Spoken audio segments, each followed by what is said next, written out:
እውነት ለመናገር ኢትዮጵያውያን ብዙ ቅጠል የሚባል ሃይማኖት፣ ብዙ ቅጠል የሚባል ታሪክ ይዘን ፍሬ ግን አልተገኘብንም። ግን ይህ በእውነት በምግባር መገለጽ አለበት።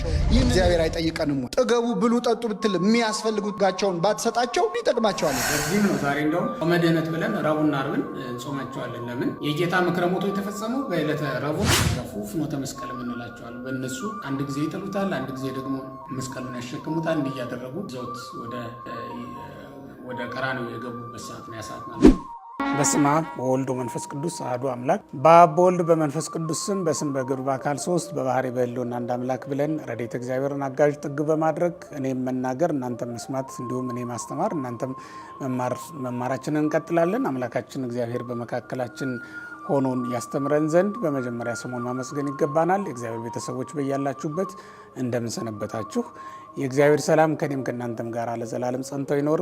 ይህ እንግዲህ ዩቲዩባችን ነው። የእግዚአብሔር ቤተሰቦች እስካሁን ድረስ በነበረው ትምህርት እንደተጠቀማችሁበት ተስፋ እናደርጋለን። ሀሳቦቻችሁን ያው እንግዲህ በመልእክት ማስቀመጫው ላይ ያስቀምጡልን። ጥያቄዎቻችሁም ካሉ ልክ እንደዛው ጥያቄዎቻችሁም በየጊዜው እኔም ሆነ ሌሎቹ መምህራን እየተገኘን እንድንመልስ እንገደዳለን። ይህ የማስተማሪያ አንድ መድረካችን ስለሆነ ሁላችሁም ተቀላቀሉና ወይም እንዳንድ ጉባኤ ቤት ቁጠሩትና ትምህርታችንን እናስፋው። በሌላ መንገድም ትምህርት እንዲቀርብ ካስፈለገ እንግዲህ የጉባኤ ቤት ትምህርቶች ዘርፈ ብዙ ናቸውና ይሄ ለምእመናን ይሆናል በሚል መልኩ ነው በዚህ መልኩ እያቀረብን ያለ ነው። ግን በሌላ መንገድ በዚህ መልኩ ቢቀርብልን የምትሉት ነገር ካለ ደግሞ እንዲህ በአስተያየት መስጫው ላይ ማስቀመጥ ትችላላችሁ ሀሳባችሁን። በስመ አብ ወወልድ ወመንፈስ ቅዱስ አሐዱ አምላክ አሜን። ይህንን የምትሰሙ ሁሉ በእግዚአብሔር ሰላምታ እንደምናመሻችሁ አሜን። በምሕረት በቸርነቱ እስከዚህ ያቆየን ልዑል እግዚአብሔር አምላካችን ስሙ የተመሰገነ ይሁን። በሚኖረን አጭር ጊዜ በዛሬው ዕለት በቤተክርስቲያናችን የሚነበበውን ወንጌል የማቴዎስ ወንጌል ምዕራፍ 21 ከቁጥር 19 ጀምሮ ያለውን ቃል መነሻ አድርገን እንማራለን። እግዚአብሔር በቸርነቱ እንዲያስተምረን ቅዱስ ፈቃድ ይሁንልን። በሚኖረን አጭር ጊዜ የምንማርበት የትምህርታችን ርዕስ ከቅጠል ብቻ በቀር ምንም ፍሬ አላገኘባትም የሚል ይሆናል። እግዚአብሔር በቸርነቱ እንዲያስተምረን ቅዱስ ፈቃድ ይሁንልን።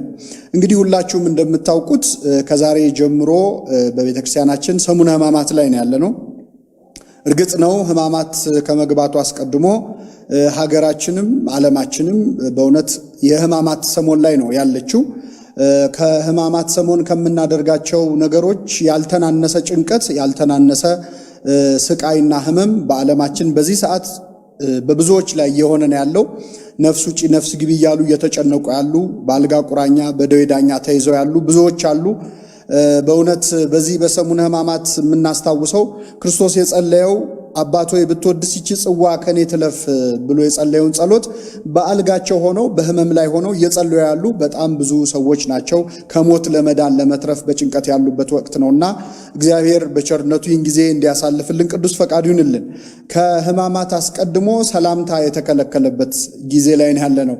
ልክ ይሁዳ መጥቶ ሰላምታ ለክርስቶስ በመሳም ባቀረበ ጊዜ የሰው ልጅን በመሳም አሳልፈ ትሰጠዋለህን ብሎ እንደጠየቀው በአሁኑ ሰዓት የሚስመን ሰው አሳልፎ እንደሰጠን የሚታይበት መዳሰስ፣ መንካት፣ መጨበጥ የሚፈራበት ወቅት ላይ ነው ያለ ነው እና ትክክለኛውን ሕማማት ዓለማችን በትክክል እየቀመሰች ያለችበት ጊዜ ነው።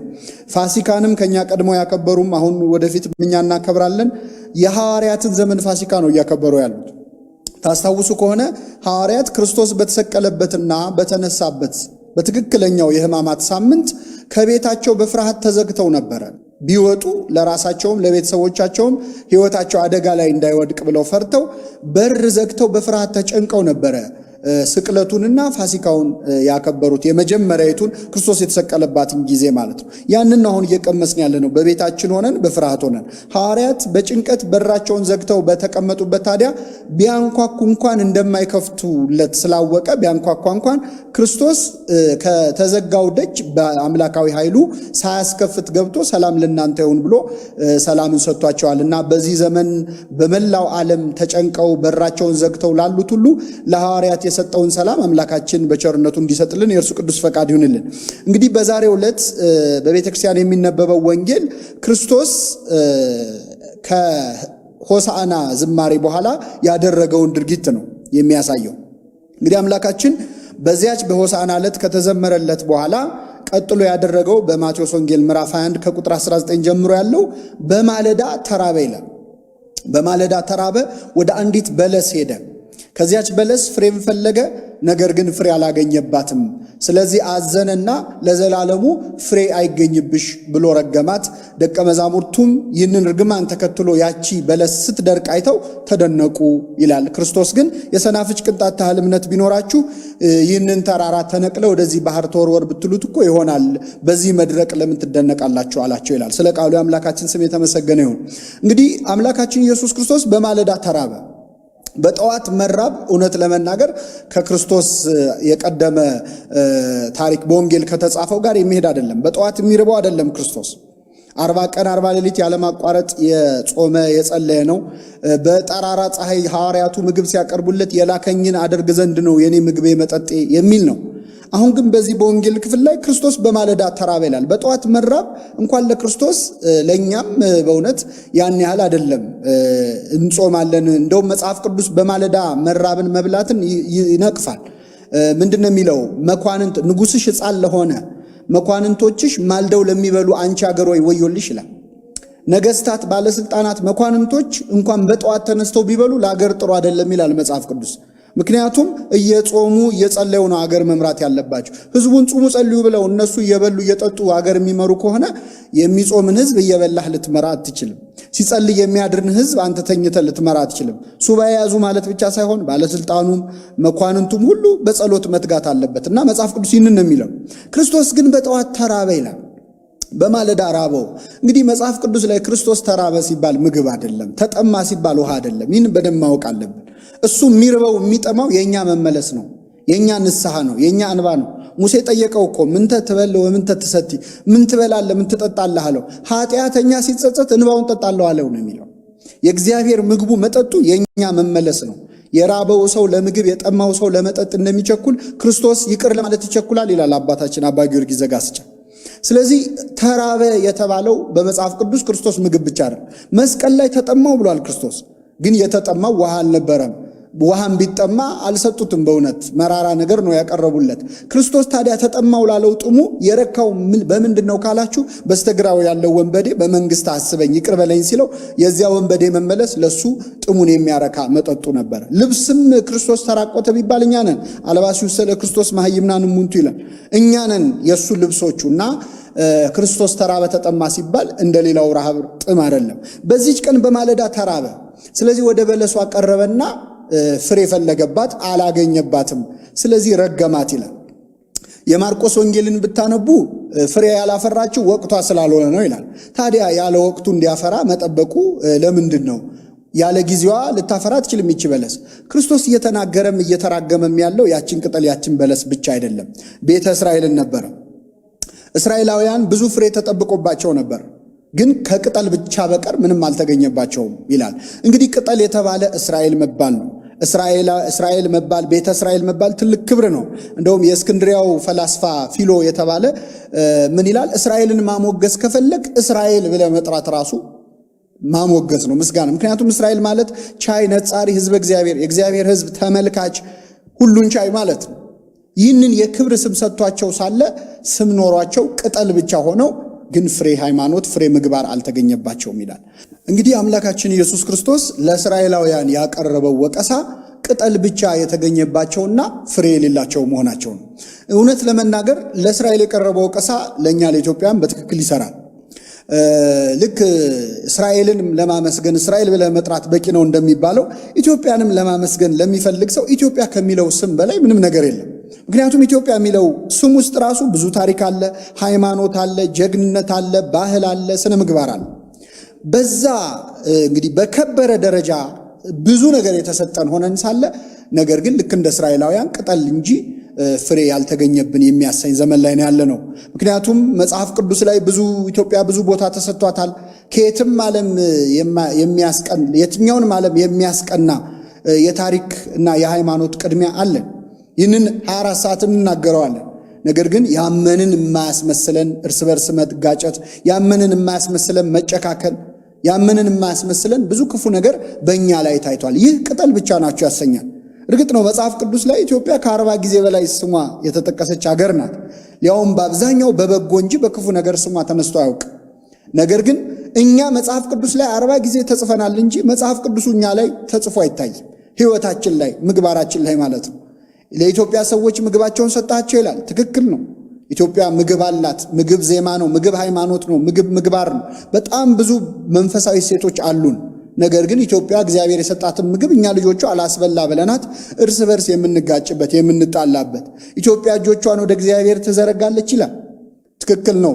ወደ እግዚአብሔር ትዘረጋለች። ግን አሁን ባለን ሁኔታ እንደው ከዚህ ሕዝብ ገላግለኝ ብላ ሳይሆን አይቀርም ኢትዮጵያ እጆቿን ወደ እግዚአብሔር ልዘረጋ የምትችለውና እስራኤልን ቅጠል ብቻ ናችሁ ፍሬ የላችሁም ብሎ ክርስቶስ እንደወቀሰ እውነት ለመናገር እኛ ኢትዮጵያውያን ብዙ ቅጠል የሚባል ሃይማኖት፣ ብዙ ቅጠል የሚባል ታሪክ ይዘን ፍሬ ግን አልተገኘብንም። እውነት ለመናገር እግዚአብሔር ረስተነዋል። አሁን ይሄ በሽታ መጥቶ ነው እንጂ እውነት ለመናገር በዚህ ሰዓት ከምሽቱ 3 ሰዓት ቁጭ ብሎ የእግዚአብሔርን ቃል የሚሰማ ሰው ነበረ ወይ? ቤት ውስጥ ጸሎት የሚያደርግ ሰው ነበረ ወይ? ይሄ እኮ እግዚአብሔር በእውነት በቸርነቱ ተመልክቶን እኛ ወደ ቤቱ አልሄድ ስንል እሱ ወደ ቤታችን መጣ። እኛ ወደ ቤተ ክርስቲያን አልሄድ ስንል ቤተ ክርስቲያን ቤታችን መጣች። ምህላ እየሰማን ትናንትና ሚዲያዎቻችን የማያደርጉትን አሁን ሲያደርጉ እያየን ነው። ትናንት አንዳንድ የሃይማኖት ተቋማት ሲሉ ነበር። አሁን መሐርና አብ እየሰማን ነው። ምህላ እየሰማን ነው በየሚዲያው። ይህንን በእውነት እግዚአብሔር እናመሰግናለን። እናም እንግዲህ ይህ አጋጣሚ ይህ በሽታ ከብዙ ክፉ ጎኑ በተጨማሪ ብዙዎቻችንን ግን ፊታችንን ወደ እግዚአብሔር እንድንመልስ ነው። ዋናውም እግዚአብሔር ዓላማው ይህ ነው። በእውነት ለመናገር እግዚአብሔርን እንደ ጨካኝ እንድናይ የሚያደርግ አስተሳሰብ ሲወራ ይሰማል። አይደለም። አሁን እንደው እግዚአብሔር ደስ ተሰኝቶ እንደው የሥራቸውን ሰጠዋቸው እያለ በሰማይ ሆኖ የሕዝቡን ስቃይ ያየ የሚደሰት ነው። በጭንቃቸው ተጨነቀ ነው የሚለው መጽሐፍ ቅዱስ። በእያንዳንዱ ጭንቃችን ይጨነቃል። ሥርዓትህን እማር ዘንድ ያስጨነከኝ ለመልካም ሆነልኝ ተብሎ በነቢየ እግዚአብሔር ዳዊት እንደተጻፈ አሁን ለመልካም ነው እግዚአብሔር ይህንን ደዌ ያመጣው።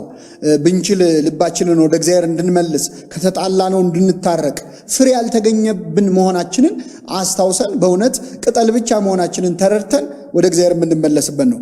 ወደ ቀደመው ታሪክ ስመለስ ክርስቶስ ያችን በለስ ባያት ጊዜ ፍሬ ፈለገባት፣ ርቦታል። ተመልከቱ። ነገር ግን ፍሬ አላገኘባትም። ስለዚህ ለዘላለም ፍሬ አይገኝብሽ ብሎ ረገማት። ወዲያውኑ ደረቀች። ደቀ መዛሙርቱ ተደነቁ። እንዴት ወዲያው ተናግሮ አደረቃት ብለው ተደነቁ። በመሰረቱ ምድር ታብቅል እጽዋትን ታብቅል ብሎ አትክልትን ታብቅል ብሎ ተናግሮ በቃሉ እጽዋትን ያበቀለ አምላክ ማድረቅ ለሱ ምንም አይደለም። ለነሱ ግን ለጊዜው ደነቃቸው። ይህ ደንቃቸዋል ወይ? እምነት ቢኖራችሁ ከዚህ የበለጠ ታደርጋላችኋል። ብዙ ጊዜ እኛ እግዚአብሔር ሲያደርቅ እንጂ ሲያበቅል አይታየንም። አሁን በዓለማችን የሚከሰተውን ብዙ ክፉ ነገር እግዚአብሔር አመጣው እንኳን ከሃይማኖት ቀርቶ ከሃይማኖት ውጭ ያሉም ሰዎች ደጋግመው ከፈጣሪ መጣ ነው የሚለውን ይናገራሉ። ከፈጣሪ መጣ ነው አይደለም የሚለውን ለመቃወም አይደለም። ነገር ግን ብዙ መልካም ነገሮች እስከዛሬ ሲያደርግልን ሲጎበኘን የነበረውን እግዚአብሔር አደረገልን ብለን አናውቅ። ለተፈጥሮ ምስጋና ይግባውና ሁሉ እስከ ማለት ደርሰን ነበረ። አሁን ግን ክፉ ነገር ሲሆን ለእግዚአብሔር፣ ደግ ነገር ሲሆን ግን እግዚአብሔር እንረሳለንና ሲያደርቅንም የታያቸው ማብቀሉን አላሰቡትም በወቅቱ። እንግዲህ ፍሬ የተባለው በእውነት ምግባር ነው። ሃይማኖት አለን፣ እግዚአብሔርን እናውቃለን። ግን ይህ በእውነት በምግባር መገለጽ አለበት። ይህንን የዛሬውን ወንጌል መነሻ አድርገን እንደው አንድ ነጥብ ከዚሁ ጋር አያይዘን ማንሳት ይገባናል። በያዕቆብ መልእክት ላይ ያዕቆብ ምን ይላል? እምነት አለኝ የሚል ስራ ግን የሌለው ሰው ቢኖር ምን ይጠቅመዋል? እምነቱ ስለብቻው ሊያድነው ይችላልን? ይላል። ትክክል ነው። ሃይማኖት ያለው ሰው እምነት ያለው፣ እርግጥ ነው እምነት ያስፈልጋል። ያለ እምነት እግዚአብሔርን ደስ ማሰኘት አይቻልም። እምነት ግን ብቻውን በቂ አይደለም። እምነት አለኝ የሚል አለ ያዕቆብ፣ ስራ ግን የሌለው ሰው ቢኖር ምን ይጠቅመዋል? ይላል። ሰው ለመዳን እምነት ያስፈልገዋል፣ ብቻውን ግን አይበቃውም። ስራም ያስፈልገዋል፣ ስራም ብቻውን አይበቃውም። የእግዚአብሔር ጸጋ ወይም ቸርነት ያስፈልገዋል። ሶስቱ ናቸው ለሰው መዳን እጅግ አስፈላጊ ነገሮች። ያዕቆብ ምን አለ በመልእክቱ? እምነት አለኝ ብለህ ስራ ከሌለህ ምን ይጠቅመሃል አለ። ልክ ክርስቶስ ይችን ዕፀ በለስ አይቷት ቅጠል ብቻ አግኝቶባት ፍሬ ግን ከሌላት ምን ይጠቅማታል? ሃይማኖት አለን፣ ምግባር ከሌለ ምን ይጠቅመናል? ከዚያ ያዕቆብ ምን ይላል ቀጥሎ? ወንድምህ በተራበ ጊዜ አይዞህ እሳት ሙቅ ጥገብ ብትለው ግን የሚያስፈልገውን ባትሰጠው ምን ይጠቅመዋል? እምነትህ በስራ ካልተገለጠ ምን ዋጋ አለው ይላል። ከመቼውም ጊዜ በላይ ፍሬ የምናፈራበት እምነታችንን በስራ የምናሳይበት ቅጠላ ብቻ ሆነን የማንቀርበት ጊዜ ቢኖር ከመቼውም ጊዜ በላይ አሁን ነው። አሁን በሀገራችን ቀርቶ በዓለማችንም ጭምር ብዙ ገንዘብ ብዙ አቅም ያላቸው ሁሉ ረሃብ ይመጣል ብለው ተጨንቀው እየሰጉ ነው። ሁላችንም በአቅማችን ተዘጋጅተናል። እንደው ለቤተሰብ የሚበቃውን ያህል ይህን ያህል ኩንታል ጤፍ ይህን ያህል ኩንታል ስንዴ ብሎ ያከማቸ ሰው ይኖራል። ይሄ ክፋት የለውም። ዮሴፍም ለፈርዖን ነግሮት እኮ አከማችቷል። ግን ይህንን ማድረግ የማይችሉ ወንድሞቻችንስ ከጎናችን ያሉ የተቸገሩ እነሱን ዝም ብለን ብናያቸው እግዚአብሔር አይጠይቀንም ወይ? ጥገቡ፣ ብሉ፣ ጠጡ ብትል የሚያስፈልጋቸውን ባትሰጣቸው ምን ይጠቅማቸዋል? አሁን በሀገራችን ጥገቡ፣ ብሉ፣ እሳት ሙቁ ከማለት ያልተናነሰ ምክር እንሰጣል። የጎዳና ተዳዳሪዎች እጃቸውን እንዲታጠቡ ተመቻቸላቸው ይባላል። ጥሩ ነው ለጥንቃቄ።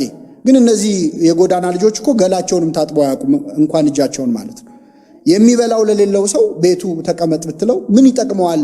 ብላ ጥገብ ብትለው ይላል። እና ከመቼውም ጊዜ በላይ እምነታችንን በስራ የምንገልጽበት የምጽዋት የርኅራኄ ጊዜ ነው። እስከዛሬ እንግዲህ ሀገራችን ገንዘባችንን አውጥተን እጅግ ድንቅ የሆኑ ህንፃ አብያተ ክርስቲያናትን ገንብተናል። ደሃ ሆኖ በቂ መኖሪያ ሳይኖረው ነገር ግን የእግዚአብሔር ታቦት በደጅ አያድርም ብሎ እንደ ዳዊት ህዝባችን ላቡን አንጠፍጥፎ ድንቅ አብያተ ክርስቲያናት ሰርቷል። ስትቃጠልም ቤተ ክርስቲያን እናዝናለን፣ እንከፋለን። አሁን ደግሞ በተራው የሥላሴ መቅደስ የሥላሴ ህንፃ የሆነው የሰው ልጅ የሚፈርስበት ደግሞ አደጋ ከፊታችን ገጥሞናል። ረሃብ ችግር ነው። የእግዚአብሔር መቅደስ የተባለው እያንዳንዱ ሰውነት ነው። ስለዚህ ለዚያ ሰውነትን መጨነቅ ያስፈልጋል። ለቤተ ክርስቲያን እየረዳል ሌላ በጎ ስራ እያዋልን ለመንፈሳዊ ስራ ከጎናችን የተራበውን ብንረሳ ግን ያ በስራ ያልተገለጠ ቅጠል ብቻ የሆነ ሃይማኖት ይሆናል። ቅዱስ ዮሐንስ አፈወርቅ የተባለው የቤተክርስቲያናችን ሊቅ ምን ይላል?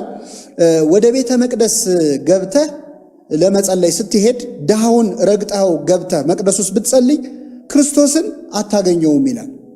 ከድሃው ጋር ከነዳዩ ጋር ካላገኘው መቅደስ ውስጥ ገብተህ መንበሩ ፊት ልታገኘው አትችልም ይላል። ተመልከቱ።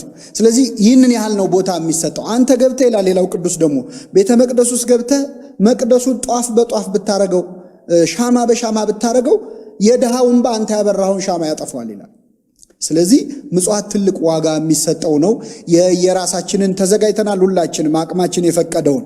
አንተ ቤት ውስጥ የሰቀልካቸው የማትለብሳቸው ልብሶች ግን የወንድም ልብሶች ናቸው።